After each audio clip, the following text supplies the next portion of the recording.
Cet homme remarqua que tous les passagers de première classe qui commandaient un café glacé américain étaient ensuite accompagnés aux toilettes par une hôtesse de l'air. Or, sa femme faisait justement partie de l'équipage de ce vol.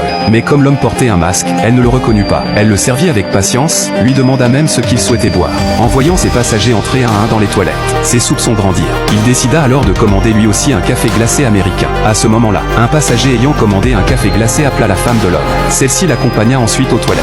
L'homme, de plus en plus intrigué, se demanda comment 3 passagers pouvaient être aux toilettes, alors qu'il n'y en avait que 2 à bord. Ce n'est qu'en voyant une hôtesse sortir qu'il se sentit temporairement rassuré. Mais la façon dont elle réajustait ses vêtements le mit mal à l'aise. Et il se rendit compte que sa propre femme n'était toujours pas ressortie. Pris d'un mauvais pressentiment, il se leva précipitamment et demanda à une autre hôtesse de l'emmener jusqu'aux toilettes. Mais après avoir inspecté les lieux attentivement, il ne remarqua rien d'anormal. Il entra dans les toilettes, se lava le visage et se reprocha d'avoir douté de sa femme. Une fois calmé, il retourna à son siège. Mais en voyant sa femme sortir de derrière le rideau, elle aussi en train de réajuster ses vêtements, son inquiétude refit surface. Car il se souvenait très bien qu'elle portait des chaussettes en y entrant. Mais à présent, celle-ci avait disparu. Pendant ce temps, les passagers ayant commandé un café glacé américain ne cessaient de faire l'éloge du service en première classe. L'homme brûlait d'envie de savoir ce que cachait ce fameux café glacé. C'est alors qu'un autre passager en commanda un, puis annonça qu'il souhaitait retourner aux toilettes. La femme de l'homme, souriante, l'Y accompagna encore une fois. À ce moment-là, l'homme n'y tint plus. Il se précipita dans les toilettes pour découvrir la vérité. Mais malheureusement, il entendit le son qu'il redoutait le plus.